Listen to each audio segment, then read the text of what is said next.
Hi guys! Welcome to Jekotech TV! Smile ka muna dyan! Okay guys, let's go!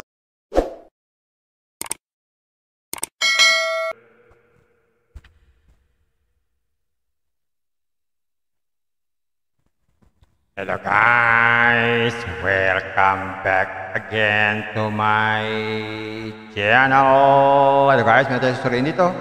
Ang application, talagang sunod-sunod na lumalabas ngayong araw na to. September 25, 2024. Pangalan naman ito ay Money Metal.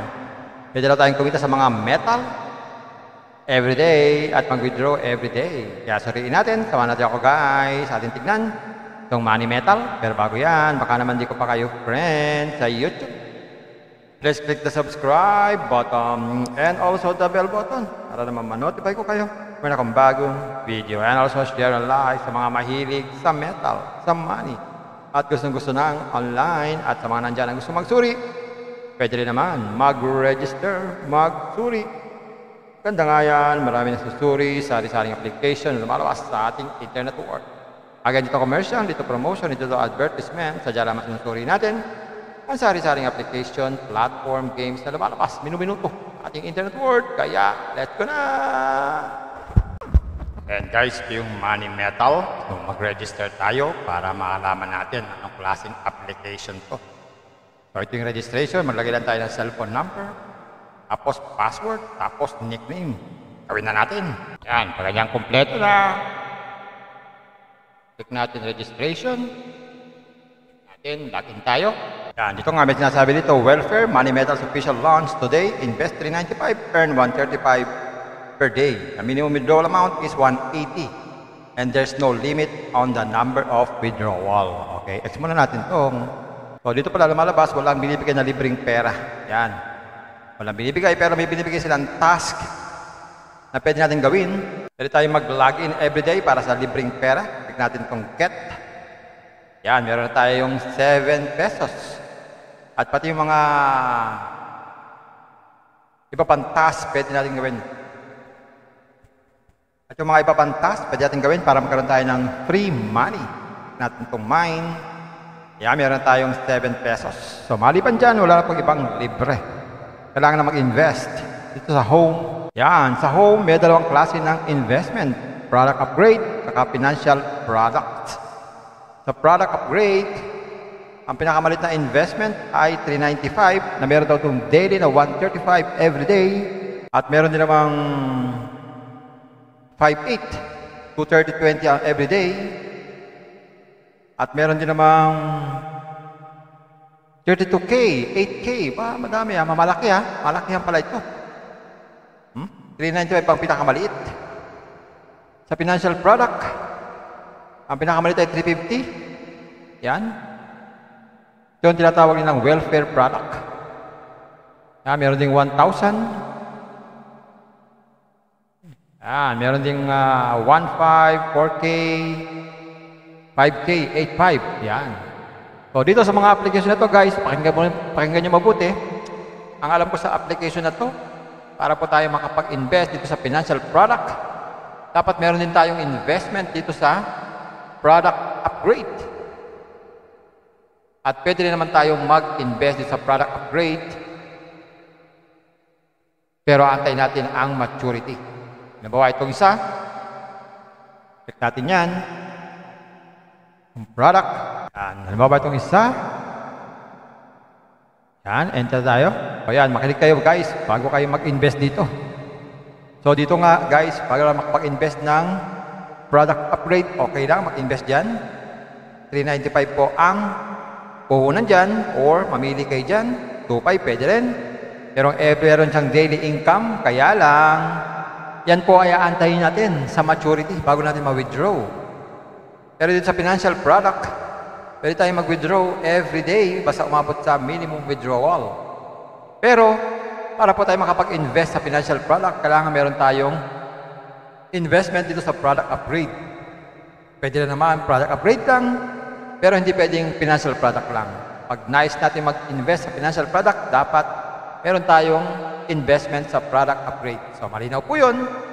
Yun po ang dapat naintindihan natin. Click natin itong $395. Yan. Tapos, confirm purchase. So, kailangan So, dapat po, naiintindihan po natin yan. Okay, ulitin ko lang. Para po maka-invest sa financial product, dapat po ay meron tayong investment sa product upgrade. Pero kung gusto niya ng product upgrade lang, pwede naman. Kaya lang, hindi agad mawi-withdraw ang everyday na kita. Mag-aantay pa tayo ng maturity. So, para makapag-invest, click lang itong mine. Yan. Click lang po itong refillable. Yan, via GCash. Lagin tayo. Tapos, click ng next. Scan tong QR code. Mag-transfer ng fund. Ayun.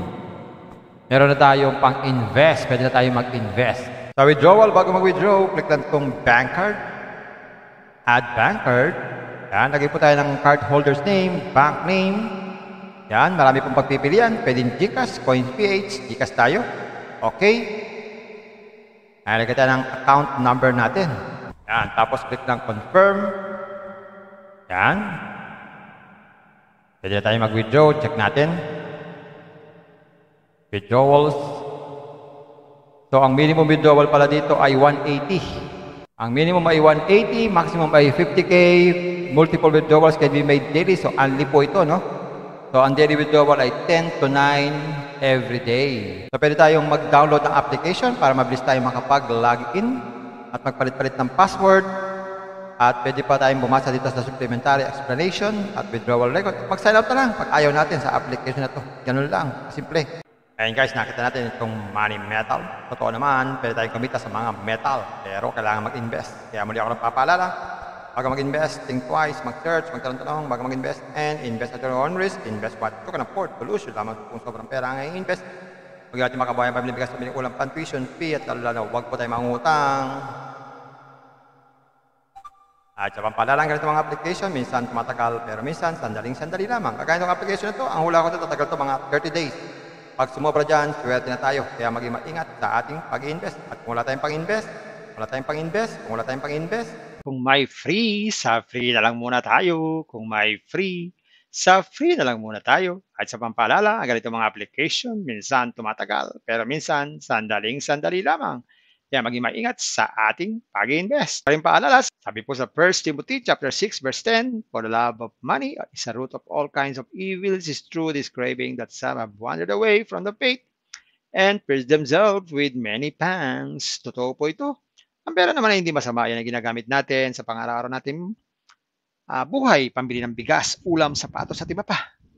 Pero ang babala dito ay yung pag-ibig sa pera. Pag tayo po umibig na sa pera, maaari tayong makagawa ng sari-saring kasamaan. Yan po ang kinauugatan, yung ating pag-ibig sa pera. Kaya ito po ay isang babala. Dahil ating ibang mga kasama natin ay nawala na sa pananampalataya. Mas pinili nilang ibigin ang pera. Hindi natin alam kung nasaan sila. Kaya pinag-iingat po tayo dito. Mag-iingat po tayo sa pag-ibig sa pera. Bye-bye. Ingat lagi sa pag-invest. Bye. Hi guys! Welcome to Jekotech TV! Smile ka muna dyan! Okay guys, let's go! And guys, yung money metal, so mag-register tayo para maalaman natin anong klaseng application to. So ito yung registration, maglagay lang tayo ng cellphone number, tapos password, tapos nickname. Gawin na natin. Yan, pag ganyan kompleto na. Click natin registration. Login tayo. Yan, dito nga may sinasabi dito, welfare, money metals official launch today, invest $395, earn $135 per day. The minimum withdrawal amount is $180. And there's no limit on the number of withdrawal. Okay, X muna natin itong. So dito pala lumalabas, walang binibigay na libreng pera. Yan. Walang binibigay, pero may binibigay silang task na pwede natin gawin.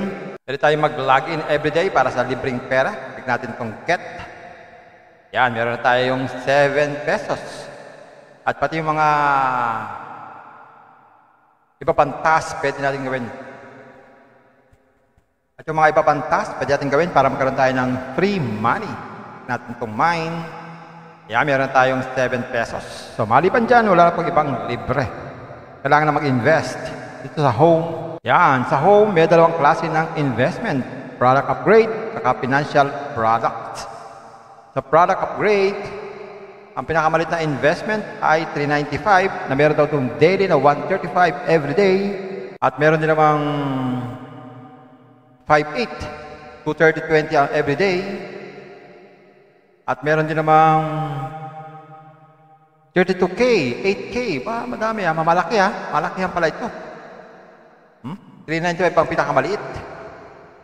Sa financial product, ang pinakamaliit ay 350. Yan. Ito yung tinatawag nilang welfare product. Yan, meron ding 1,000. Yan, meron ding 1.5, 4K, 5K, 8.5. Yan. So, dito sa mga application na to, guys, pakinggan nyo mabuti. Ang alam ko sa application na to, para po tayo makapag-invest dito sa financial product, dapat meron din tayong investment dito sa product upgrade. At pwede rin naman tayong mag-invest dito sa product upgrade, pero antayin natin ang maturity. Nabawa itong isa, check natin yan. Yung product, yan. Halimbawa itong isa,